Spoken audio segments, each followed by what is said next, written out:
Juste vous remettre en tête ce qu'est le groupe Caisse des dépôts, parce que vous verrez à quel point c'est important dans la suite de mon propos. Alors, dans cette présentation, il y a un effet loupe sur l'établissement public que vous pouvez voir. Vous voyez qu'on a une diversité de métiers. Je pense que tous autour de l'écran, vous connaissez certaines des structures que je vous présente. Donc, on gère des retraites, on investit dans les territoires, on gère une grosse partie du livret A, notamment en faveur du logement social.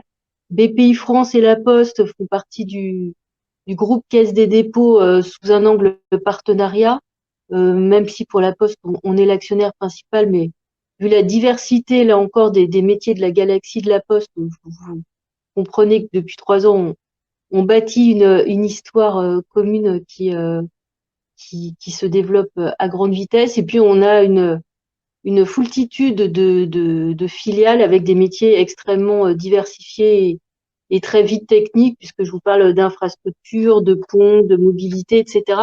Donc, vous voyez que le groupe Caisse des dépôts est très diversifié, mais l'ensemble des structures que je vous mets sur cette page intervient dans le domaine de la santé.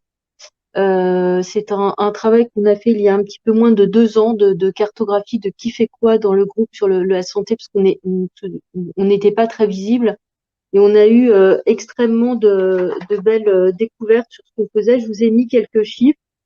Euh, et vous voyez, dans les présentations précédentes, certains noms sont revenus, BPI France pour la FM Téléthon, la Caisse des dépôts pour le soutien du Rameau, mais de la FM, etc. On est un peu partout sans nécessairement être très visible. Sur la page d'après, alors, je reste une minute. Ce qu'il faut avoir en tête, c'est que cette diversité de métiers s'accompagne d'une diversité de modalités d'intervention. Les filiales qui sont sur la droite, ce que moi j'appelle les filiales techniques, ce sont des opérateurs, ce sont des industriels qui travaillent dans un secteur concurrentiel et qui ont donc des fonctionnements, on va dire, très, très classiques et très connus.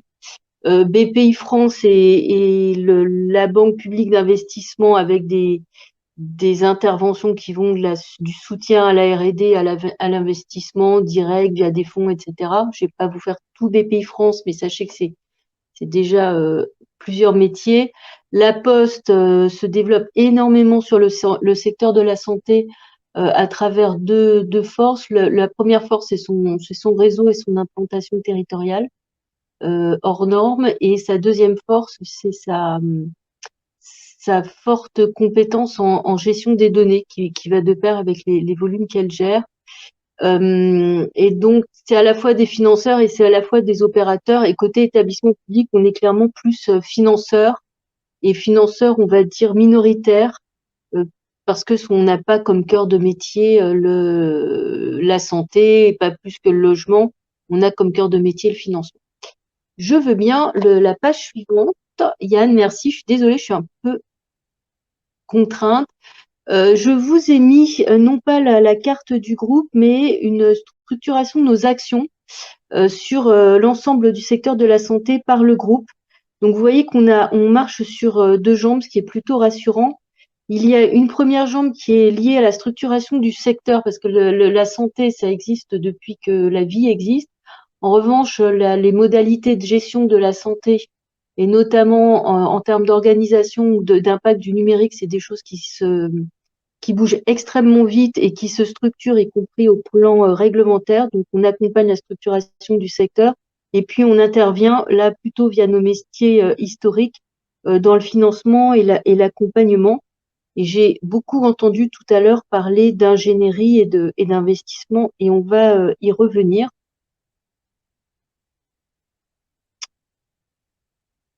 Et je veux bien la page suivante. Je vais vous parler de deux partenariats qu'on a mis en place qui sont assez innovants pour chacun d'entre eux. Le premier partenariat, c'est un partenariat externe qu'on a mis en place il y a un peu plus d'1 an avec le groupe Vive. Le groupe Vive, c'est le premier groupe mutualiste français et notamment en termes de mutuelles qu'on connaît, il y a Harmonie Mutuelle et la MGEN, mais il y en a bien évidemment beaucoup d'autres.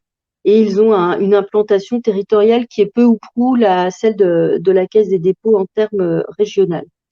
Cette association est née il y a un an avec, comme souvent, la rencontre de deux hommes, à savoir notre directeur général et le directeur à l'époque de Vive, qui avaient eu l'habitude de travailler ensemble dans une vie professionnelle précédente et qui se sont dit que dans celle qu'ils partageaient à ce moment-là, il y avait sûrement des choses à faire.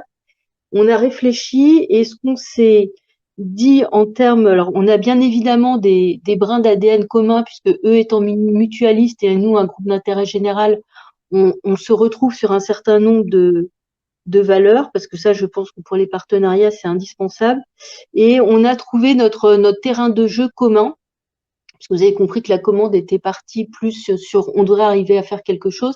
Et on a imaginé notre terrain de jeu que je vous ai mis là, c'est-à-dire soutenir des expérimentations territoriales en santé avec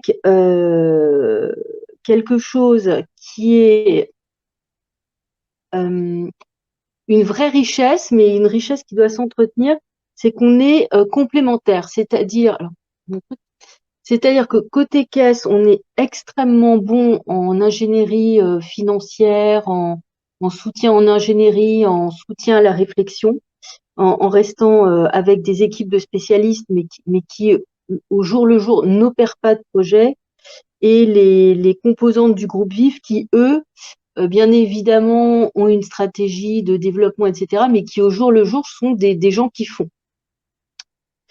Et on s'est dit qu'en mettant en commun nos réseaux, nos expériences, etc., on allait avoir une vraie valeur ajoutée au niveau des projets territoriaux. On a mis en commun nos métiers, on a mis en commun nos réseaux. Nous, traditionnellement, on est très liés à tout le monde du financement, donc les banques, etc., tous les acteurs institutionnels. Et on est également très introduit auprès des collectivités locales puisqu'on les finance et on accompagne leur développement. Vive, ils peuvent en connaître certains, mais eux connaissent beaucoup mieux que nous tout l'écosystème de santé et toutes les réglementations, etc. Mais surtout, ils maîtrisent les codes de ce secteur qui est quand même un secteur assez particulier et qui est surtout énormément en train de bouger en termes de responsabilité. Et puis, on met également en commun nos moyens d'intervention. Nous, je vous ai dit, bon, on a de la matière grise à la caisse. J'espère que vous avez pu en être témoin, mais on a beaucoup de moyens financiers. Vive a également des moyens financiers, mais ils ont surtout sur le terrain. Et ce qu'on n'a pas des gens qui, comme je le disais tout à l'heure, qui font. Ils gèrent des centres de santé, ils gèrent des structures de transport de santé, ils gèrent des centres de soins longue durée, etc. Nous, on les finance, mais on ne sait pas ce que c'est que les gérer. Donc, ça nous permet, à l'un comme à l'autre, de voir comment réfléchit, enfin, de faire un 180 degrés et de voir comment réfléchissent les gens que d'habitude on a en face de nous.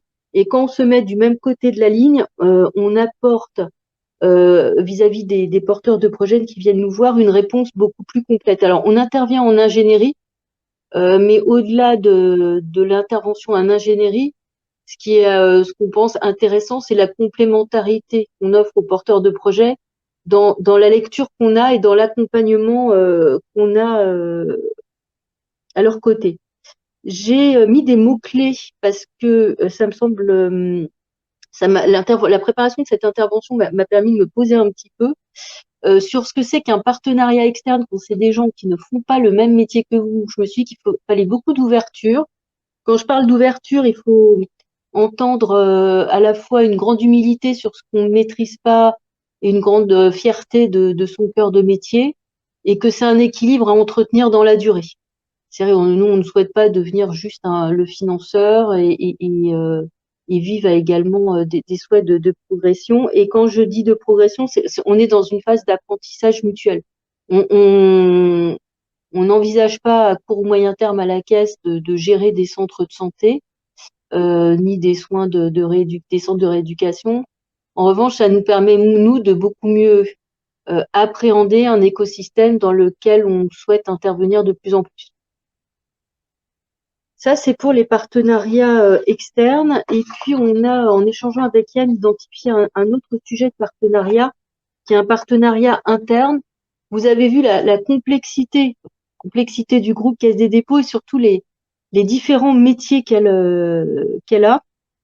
En revanche, en avançant et en faisant la carte que je vous ai montrée au tout début, on s'est aperçu qu'on était plusieurs à investir dans la santé numérique avec trois gros investisseurs dans la santé numérique, savoir la Banque des Territoires, BPI France et La Poste, qui investit beaucoup là-dedans, avec des points communs et des points, pas de divergence, mais en tout cas des points très spécifiques aux uns et aux autres. Et on s'est dit que dans un secteur en structuration qui compte à peu près 200 entreprises en France et quand on en a 30 en portefeuille, ça veut dire qu'on devient un acteur visible, que ça pourrait avoir du sens d'échanger régulièrement déjà entre investisseurs du groupe sur ce sujet-là et puis de permettre aux entreprises dans lesquelles l'un ou l'autre a investi de se rencontrer, d'échanger entre elles et de pouvoir se prévaloir du fait qu'on a investi chez elles parce qu'on n'est pas un investisseur comme les autres. Donc c'est quelque chose de tout neuf qu'on construit en marchant. Les entreprises sont assez preneuses de ces échanges. On en a eu un pas plus tard qu'hier au sein de Santexpo. Le challenge pour nous, c'est de leur apporter de la valeur ajoutée autre que financière dans un pas de temps extrêmement réduit parce qu'on a en face de nous pratiquement que des start-upers. Donc, ils sont tout de suite en train de réfléchir à quoi ça va leur servir dans leur développement, sachant qu'ils ont un développement, un rythme n'est pas nécessairement celui de la Caisse des dépôts et en même temps leur permettre de prendre de la hauteur tout en préservant le secret des affaires, mais en favorisant les partenariats. Donc ça, le challenge vis-à-vis d'eux, on a celui-ci, mais alors ce dont on s'est aperçu un peu plus tard, c'est qu'on est en train de construire du coup une communauté des investisseurs en santé numérique en interne. On a l'habitude à la caisse d'échanger entre nous sur des métiers. On est plusieurs entités à faire du logement. Et les gens qui font du logement échangent, mais ils ont des métiers enfin ils font du logement, mais avec des approches assez différentes. Il y a des promoteurs, il y a des financeurs de logement social. C'est pas du tout la même chose. Et là, investir dans la santé numérique, ça reste investir dans la santé numérique avec un écosystème où moi je compare ça un peu à après le Big Bang, là, quand tout fourmille et qu'on ne sait pas trop qui va rester en vie et pour combien de temps. Et en même temps, avec une régulation qui se met en place, avec un État qui est très volontariste en termes de structuration et on va dire, de décantation du secteur. Et on est en train de construire ça en se disant, on investira probablement pas dans les mêmes entreprises, mais on s'est aperçu qu'on avait déjà co-investi dans les mêmes entreprises. Et on est en train de développer ça, on est en train de se dire, mais qu'est-ce que ça veut dire la santé numérique sur le plan sociétal et comment est-ce que on peut appréhender un investissement avec une grille de lecture un peu commune. Donc on est en train de se poser la question de qu'est-ce que c'est que de faire un métier en développement dans un groupe qui a des façons enfin des angles d'entrée différents.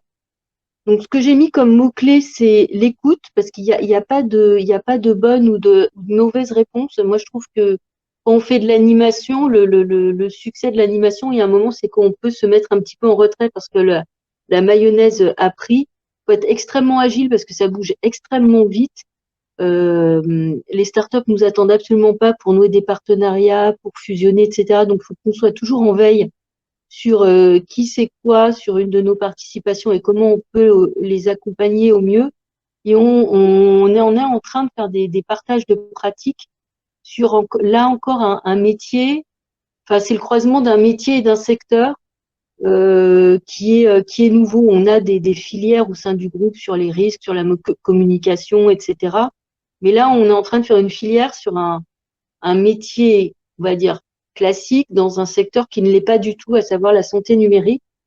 Et et là encore, via nos alliances internes, on se dit qu'on va pouvoir avoir une force de frappe, une force de frappe, c'est un peu guerrier, mais en tout cas un impact plus important par rapport aux gens qu'on accompagne.